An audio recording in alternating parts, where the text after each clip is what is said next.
Dieu. Et cette relation va nous permettre de prier afin de voir, de vivre la main de Dieu dans nos vies. Amen. Alors pendant que l'homme de Dieu, Pasteur Salomon, avance ce soir, nous voulons l'accueillir avec joie pour les acclamations à travers la parole. Donnons gloire à Dieu, donnons gloire à Dieu, au nom de Jésus-Christ. Amen, amen, amen, amen, amen. Gloire au Seigneur. Alléluia. Amen, amen, amen. Alléluia. Amen. Est-ce que vous êtes dans la joie? Vous êtes dans la joie? On peut manifester la joie parmi nous. Alléluia. Amen. Ça fait un bout de temps que je n'ai pas parlé de la part du Seigneur. Et je me posais la question si on doit me laisser la chaise. Je vais parler pendant combien de temps? Amen. Vraiment. Mais c'est une série de prières. Je serai vraiment tellement bref parce que ce n'est pas une prédication ou bien un séminaire, mais ce sont des exhortations que nous donnons pour nous enfoncer dans la prière. Alors, nous sommes en train de parler sur les grands thèmes et tombeaux d'Élysée que les hommes de Dieu ont défilé ici. Et chacun a défini ça selon la façon dont le Saint-Esprit lui a mis à cœur par des inspirations tellement excellentes. Alors aujourd'hui aussi, le Seigneur m'a mis à cœur d'amener aussi ma part. Alors nous allons lire d'abord la parole de Dieu avant que nous puissions continuer avec la suite. On va être par la grâce du Seigneur. Nous ouvrons nos Bibles dans les livres de 2 Rois. 2 Rois chapitre 2. Nous commençons le verset 13 jusqu'au verset 15. 2 Rois chapitre 2. Le second livre du roi, chapitre 13 plutôt. Chapitre 13, chapitre combien? 13. C'est chapitre 2. Non, chapitre 13. Chapitre 13, le verset 15, le verset 13 au verset 15. Quelqu'un peut lire rapidement s'il est à la page. 2 Rois chapitre 13, le verset 13 au verset 15. 2 Rois chapitre 13, à partir du verset 13 jusqu'au verset 15. Amen. Nous lisons au nom de Jésus. Amen. Joas se coucha avec ses pères et Jéroboam s'assit sur son trône. Joas fut enterré à Samarie avec les rois d'Israël. Élisée était atteint de la maladie dont il mourut, et Joas, roi d'Israël, descendit vers lui, pleura sur son visage et dit: mon père, chasse Israël et sa cavalerie. Verset 15, Élisée lui dit: prends un arc et des flèches, et il prit un arc et des flèches.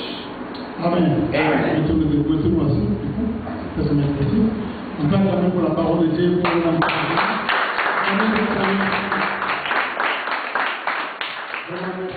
Alors, les sous-thèmes que je vais prendre aujourd'hui pour développer, c'est l'héritage qu'Élisée a laissé à Israël. L'héritage qu'Élisée a laissé à Israël. L'héritage. Alors, vous aurez la réponse concernant la suite, alors au fur et à mesure que nous développons avec le message. Alors, il y a une chose qui est importante dans la vie d'une personne. À chaque fois que quelqu'un est mort et que nous allons dans l'idée ou bien dans les funérailles, chacun se pose la question de savoir qu'est-ce que la personne a laissé derrière lui, quel genre d'héritage que la personne a laissé à sa famille ou encore il a laissé à ses amis et tout le monde. Ça, c'est la première question. Alors, quand on parlait sur ce titre ici, alors le Seigneur m'a inspiré, il m'a mis à cœur de parler sur l'héritage. La personne était morte, d'accord, il est parti, il ne plie. Mais quel genre d'héritage il a laissé? Puisque si tu meurs aujourd'hui, et tu n'as pas laissé d'héritage, tu n'as pas de souvenir. Amen, l'Église. L'héritage de souvenir, c'est quelque chose, les gens voient à tout moment, c'est penser de toi. Alors, sans plus tarder, sur le passage que nous venons de lire ici, la Bible dit que cet homme était mourant, c'est-à-dire qu'il n'était pas encore mort. Il était atteint d'une maladie et il savait très bien que cette maladie, et tout le monde aussi savait que non, cette maladie devait lui entraîner dans la mort. Et curieusement, La Bible dit qu'il y avait un roi à l'époque qui s'appelait Joas, le roi d'Israël. Ce roi est parti pour visiter l'homme de Dieu. Amen. Le roi est allé visiter l'homme de Dieu. Et quand il est allé visiter l'homme de Dieu, qu'est-ce qu'il a fait? La Bible dit qu'il a commencé à pleurer. Vous savez, parfois quand je me rends dans les funérailles, j'écoute les gens, la façon dont les gens expriment leurs pleurs. C'est l'interprétation de la valeur de la personne, ou bien disons le rôle que la personne a joué dans sa vie. Je vais m'expliquer encore. La façon dont on plaît un mort, c'est la façon dont la personne a affecté la vie d'une personne. Si par exemple, aujourd'hui, mon père est mort, tant qu'un enfant, moi je vais dire non, qui va payer mes frais scolaires? Qui va acheter les vêtements pour moi? Mais le travail de mon père fait que non, oh, qui va payer mon salaire? Comment je vais nourrir ma famille? Je ne sais pas si vous comprenez. Amen. Amen. Donc chacun exprime l'émotion par rapport à la puissance, à l'affection de cette personne qui a joué le rôle dans sa vie. Qui va? Les domestiques vont dire non, qui va héberger ma femme, mes enfants? Ça c'est mon patron, il est parti l'unique patron. Mais on dit le roi Joas, il est venu. Écoute, comment il a commencé à pleurer? Amen l'église. J'aime la façon dont ce monsieur a pleuré. Il a dit quoi? Il a dit que mon père, Shah d'Israël est sacré. Écoute une chose. Kolérawana, ça signifie que cet homme ici, dans la vie du roi, il était un père, il était aussi le Shah d'Israël. Shah signifie quoi? Bitumba. On appelle Shah d'Israël. Pourquoi on appelle Shah d'Israël? Il pleurait. Pour dire qu'Élisée, vous savez les livres de la Bible, Élisée il a régné pendant le temps de 4 rois. Pendant tout ce temps qu'Élisée était prophète d'Israël, il y a eu 4 rois. Il est mort au règne du 4e roi Joas. Et la Bible dit l'Israël n'a jamais eu la défaite. Et l'Israël n'a jamais utilisé l'armée. L'armée était là, mais c'était comme ça on dit les chansons. L'armée n'a jamais joué son rôle. Mais lui-même était le char de l'Éternel. Il y a un moment où il était armé, mais on ne peut pas le faire comme l'homme de Dieu avait péché à ça parce que non. Quand il conspirait pour combattre Israël, mais Élisée révélait les secrets. C'est pourquoi dans l'Internet, on appelle Élisée était un politicien. On dit prophète, comment il a joué le rôle de prophète, comment il a joué le rôle de politicien comme moi. Amen. Je peux tout le monde va sourire comme j'ai dit comme moi. Les gens ne sourient pas. Amen. Moi j'aime quand je prêche la parole de Dieu, les gens ne peuvent pas travailler, mais quand même qu'il y ait des sourires dans le visage. Et je pense que vous aurez des sourires, ce plaisir-là d'écouter la parole. Amen. Il a commencé à pleurer, il a dit que Shah d'Israël, pour dire que cet homme dans sa vie, il était une victoire. Il était une victoire dans la vie d'Israël, dans la vie de ce roi ici. C'est pourquoi il a commencé à pleurer. Mais dis-moi une chose, c'est faire un pas en arrière. Pourquoi nous gênons aujourd'hui? Le mois de décembre, on n'a pas gêné janvier, on n'a pas gêné le février, on n'a pas gêné novembre, nous gênons à la fin de l'année. Il faut d'abord comprendre l'importance des jeûnes. Dans les jeûnes, il y a ce qu'on appelle l'offrande et le sacrifice. Il y a des choses qui caractérisent la puissance d'un enfant de Dieu ou la puissance d'un serviteur de Dieu, c'est des choses. Jeûne et offrande et sacrifice. Nous sommes en train de jeûner, nous sommes en train de sacrifier la nourriture pour notre victoire. Nous sommes en train de sacrifier la nourriture. Tu sacrifies encore pour ta victoire. Il y a une chose vraie. Le sacrifice, c'est quoi? Qu'est-ce qu'on appelle un sacrifice? Vous savez, on dit du temps de Samuel, quand il était devenu prophète, la Bible dit, avant d'aller à la guerre, il a pris l'holocauste, il a tué ça, il a sacrifié le sang de l'holocauste avant que les soldats puissent aller à la guerre. Ça signifie quoi? C'est-à-dire les victimes de guerre, les gens qui devaient mourir dans la guerre, les gens qui devaient tomber dans le feu de l'ennemi.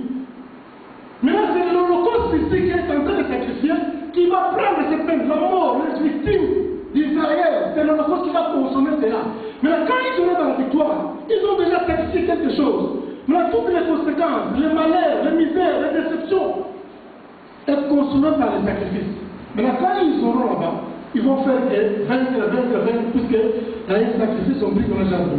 Amen. Amen. Est-ce que vous comprenez le nom? Amen. C'est ça le sacrifice. S'il n'y a pas de sacrifice, il n'y a pas la victoire. La victoire est cachée dans les sacrifices. Bien aimé de le Seigneur, j'encourage les gens qui ont gêné pour moi. Je fais mes affaires, il y a 2 ans, mes affaires ne tournaient pas bien. Et je me suis dit, Seigneur, cette fois-ci, je vais gêner pendant les 14 jours, je vais négliger aucun jour.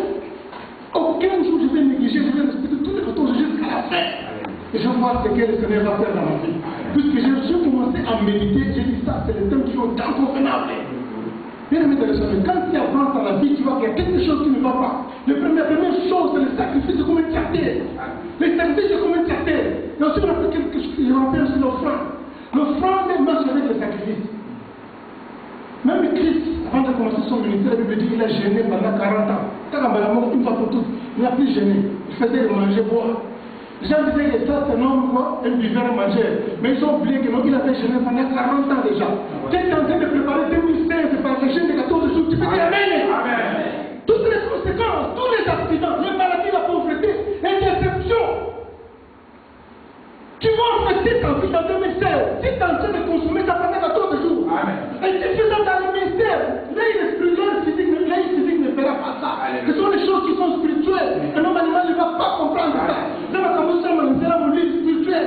Tu sacrifies ton corps, mais tu es en train de faire des choses. C'est qu'une église, c'est une prière, bien aimé. Je vous assure. Les choses vont marcher de la même manière quand tu regrettes encore.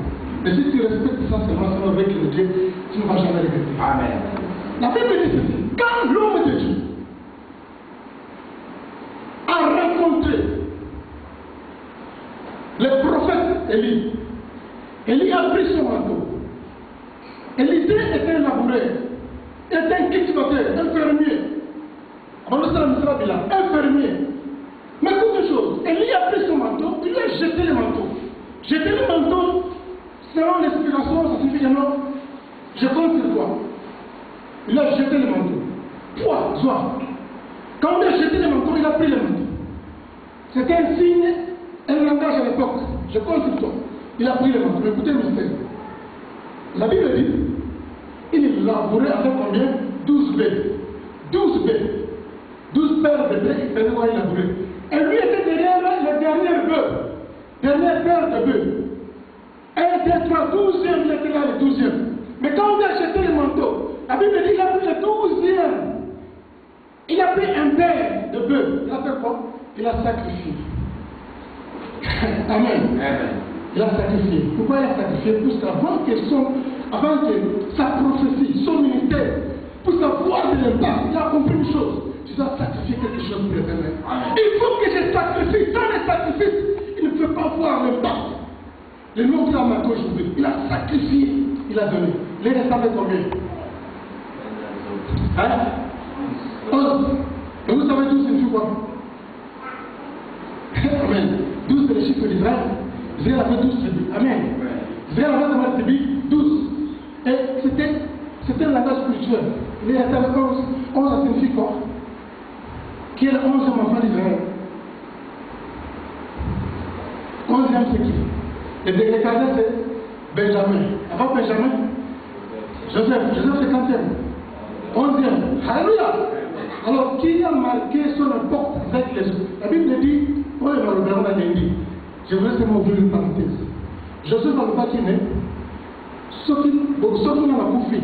Mais quoi n'a pas? Pourquoi on a il savait que nous ne fait ça dans l'histoire. Mais quoi, Joseph a fait des choses. 40 jours dans les années, tant qu'on a fait ça. Voilà comment on va le prochainement, c'était une parenthèse. Amen. Le temps modèle. Mais il n'y a pas d'esprit de comment vous écoutez les révélations. C'est pas les temps que je veux dire. Amen. Le verset 11, c'est-à-dire qu'il était en train de copier l'image de Joseph. Amen. Amen. Écoute une chose, je voulais aussi parler sur les origines de cet homme Élisée. J'étais en train de fouiller dans la Bible de il était de quelle tribu. C'est le loyo, quand quelqu'un est né d'abord, il faut d'abord connaître sa source. Cet enfant vient de quel parent? Quel est son père? C'est il ressemble à son père. C'est vrai, c'est lui son père. J'ai compris les origines. Cet homme ici, il est de la tribu d'Isaacar. Vous savez comment Isaacar est né? Isaacar, c'est le dernier, c'est le cadet de Léa. La Bible dit Léa avait combien? 4 enfants. Le dernier était Judas. Quand elle a enfanté 4 enfants, la Bible dit il s'est arrêté là-bas et le trompe était fermé. Mon père a quimé, mon père a récolté du coup, le père a lâché. l'homme ne venait plus le visiter là-bas à la maison, puisqu'elle ne veut plus engendrer. Judas était le cadet. Et l'homme faisait l'ambiance avec quoi? Avec les servantes et avec Rachel. Mais la Bible dit ceci. Cet homme ici, Isaac, qui est le parent, à Israël, c'est qui compte voir, tu es de quelle tribu? Aujourd'hui, sur notre tribu en Israël, que nous, on a Israël, on va demander que tribu dans Jérusalem, où tu vois. Écoutez la source de cet homme ici. Quand il a sacrifié, quand plutôt Léa ne veut plus concevoir, le Seigneur a arrêté ce trompe et elle a commencé à faire de la peine la façon dont son mari couchait avec Rachel, avec les servantes, et le mari ne voulait plus la vérité encore plus qu'on aimait encore des enfants. N'oubliez pas, surtout les gens dit que non, mon mari s'attachera à moi à cause de cet enfant puisqu'il ne m'aimait pas. Mais écoute une chose bien aimée dans le Seigneur. La Bible dit son fils aîné, Léa, s'appelait Ruben. Ruben est allé dans la forêt, il a amené ce qu'on appelle le mandragore, le fruit. Quand il a amené ça, il a donné ça à sa mère pour manger. Mais Rachel, elle a dit non, j'ai fait ma soeur, tu peux m'aider à manger ça. Sa soeur, Léa a dit une chose, je dois sacrifier ça. Mais accepte que non, ton mari, le mari qui était confisqué, le mari qui ne vient pas, qui ne veut plus me visiter, il doit venir aujourd'hui manger, passer la nuit avec moi, coucher avec moi après, je te donnerai.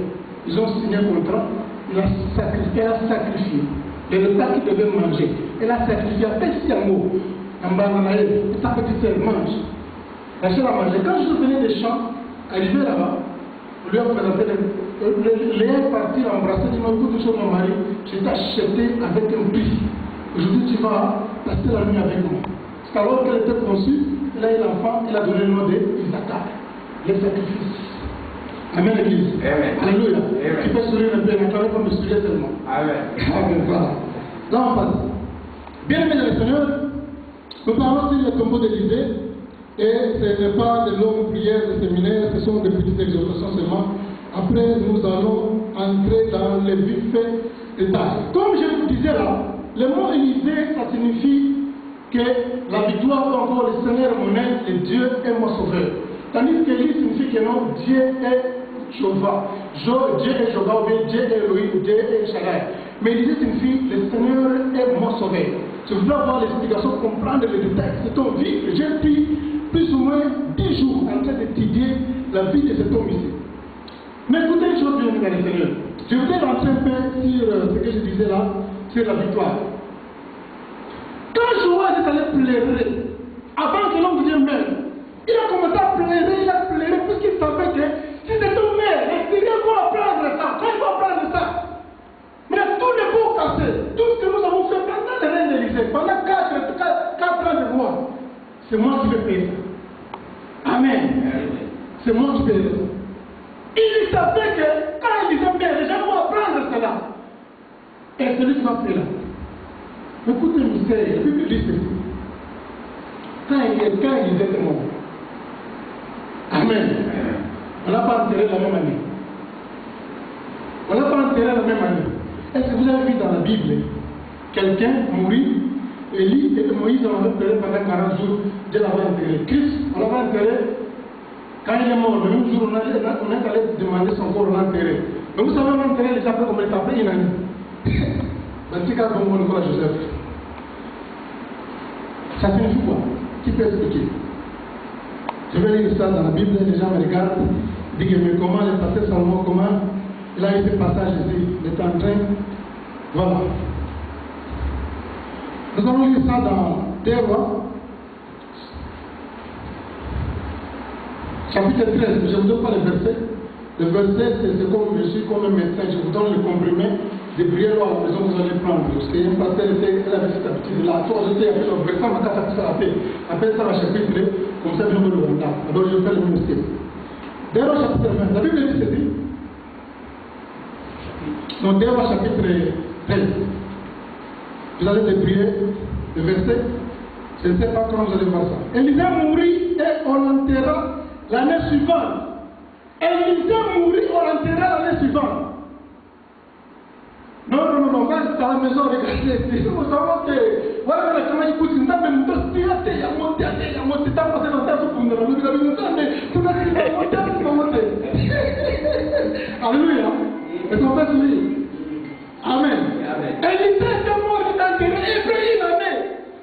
est passé le frontière pour le Seigneur qui ne touche pas le bâtiment domaine. Après, il a dit, pourquoi cette personne ici, on ne sent pas c'est même des miracles. Amen. On le laisse comme ça, quelque chose va se passer encore.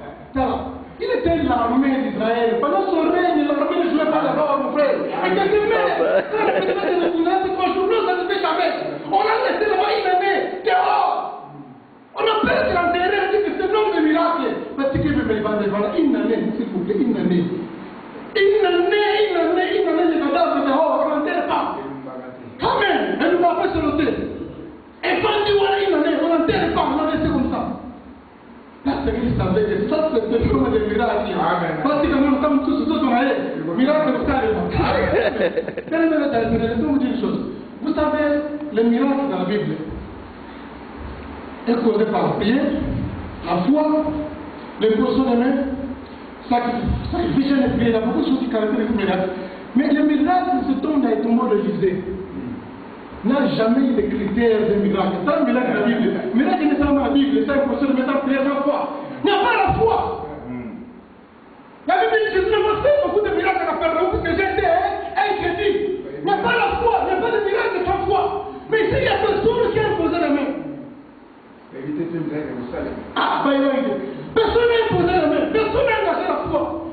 Personne n'a interprété. Personne n'a prié. Et puis nous, il va mon frère. Et puis nous, il va Joseph, il va là. Alléluia. Et puis il va condamner. Vous savez, il faut que le cimetière, dis-moi un peu. Soit que le cimetière, on va enterrer dans la cérémonie. Dis-moi quel est le moment le plus émotionnel que j'en parle. C'est déjà plein beaucoup. N'est-ce pas le moment où on va m'appeler à Salini? Parce que vous devez aller à la sola fête. Mais il y a des gens qui vont le Amen. On va laisser comme ça. Il savait que non, quelque chose doit se passer. Il savait quelque chose doit se passer. Il savait quelque chose doit se passer. Un miracle va se passer. La Bible dit une chose. Quand on a un terrain, nous sommes vers la fin, parce que moi, je suis là, tu ne peux pas tomber, que nous devons voler. Amen. La Bible dit ceci. Après une année, à mon avis, il y a raté. Ah, ça, les féminines. C'est pourquoi nous, on a dit Elisa fait 14 miracles. Bon, par le dit que non, bon, il a 14 miracles, Elisa fait 14 miracles. Mais là, ces miracles-là, tombent dans la Kiango. Mais quoi, on est à l'année? Alors, si on te fait fixer, on va voir la bonne, c'est comme à combien? Bon, non, soyons sincères, bien le Seigneur. Par le dit que, bon, comme on a dit Elisa fait les miracles, c'est Dieu qui faisait les miracles, n'est-ce pas? Dans la tombe aussi, c'est Dieu qui a fait le même miracle, c'est Dieu qui utilisait Élisée. On appelle ça le miracle d'Élisée. C'est pourquoi aujourd'hui, j'ajoute dans les 14 miracles d'Élisée, parce qu'elle est bonne. Dans le péché, on a dans les sépulcres. On ne voulait pas l'enterrer parce qu'il savait que quelque chose doit s'arrêter. Écoute bien, ministre, j'ai lu la Bible, j'ai commencé à méditer. Comment la personne a repris la Bible? On dit l'homme était mort, mais on dit qu'il a là. Dans la Bible, verset 1 de la Bible. À voici de Canada. On a jeté le corps dans le sépulcre. On dit il a là. Et puis le moment où le corps du cadavre a touché le ossements d'Élisée. On dit et l'homme a la touché. En fait, bon, je ne sais pas si on peut nous aider à lire. Pourquoi les gens s'écrivent, mais pas comme aux autres. Amen. On dit l'homme a là. L'homme a la touché. L'homme a là. C'est un million depuis quand ta vie est bien que le aussi dans le corps. Parce que l'homme a touché, on vient d'aller partir, vers le toucher. On dit pas que son corps a touché, on dit l'homme a là. Je ne sais pas les versions. Qui peut donner les passages rapidement? Ok, c'est celui qui a fait de la première personne pour nous lire rapidement.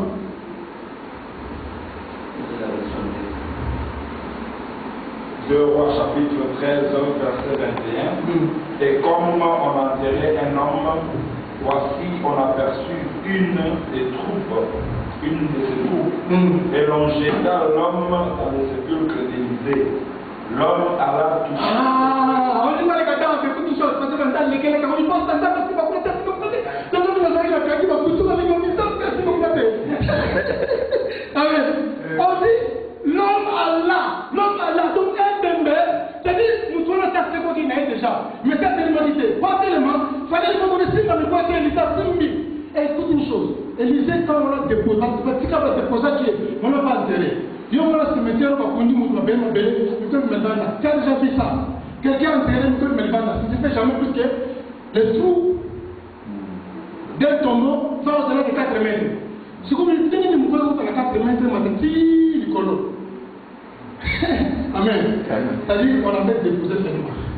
Parce que pour ça, il ne fallait pas que nous miracle s'il en fait, miracle Salimi, miracle Zali. Amen.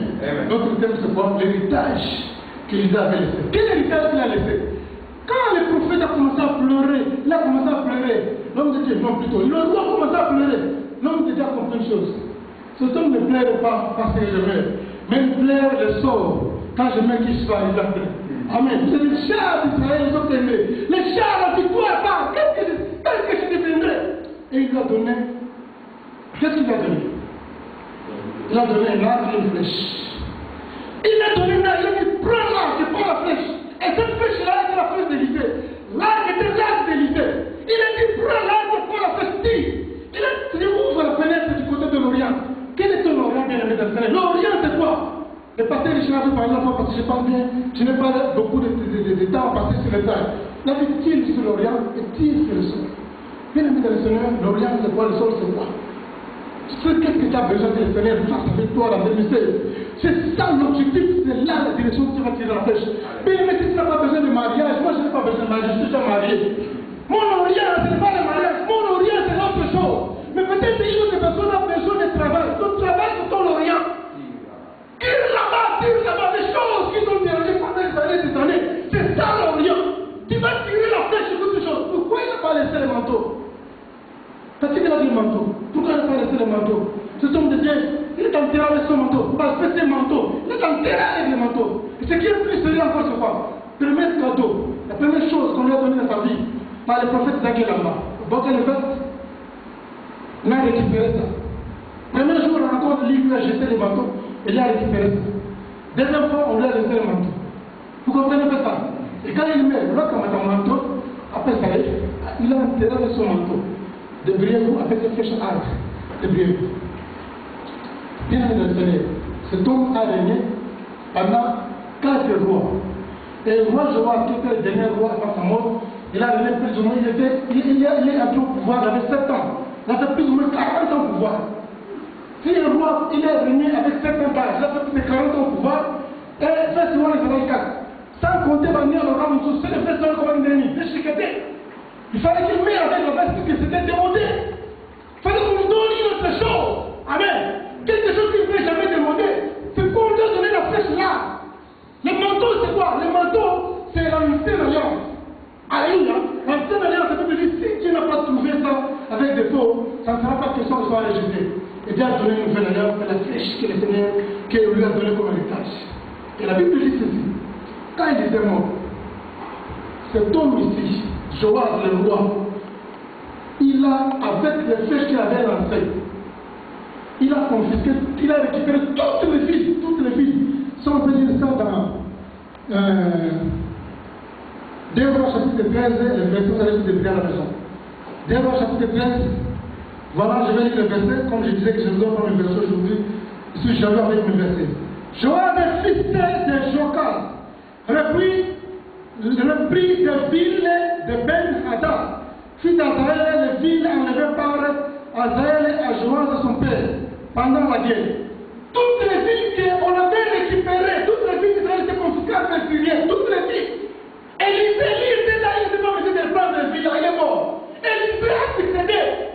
Il n'était pas obligé de prendre la ville, mais tellement la flèche qu'on a laissé l'héritage. La victoire, il a récupéré toutes les flèches. Je comprenais ce mystère ici. Il savait comment utiliser sa flèche. Si tu connais comment utiliser sa flèche, je termine le message. Je vais te mettre debout.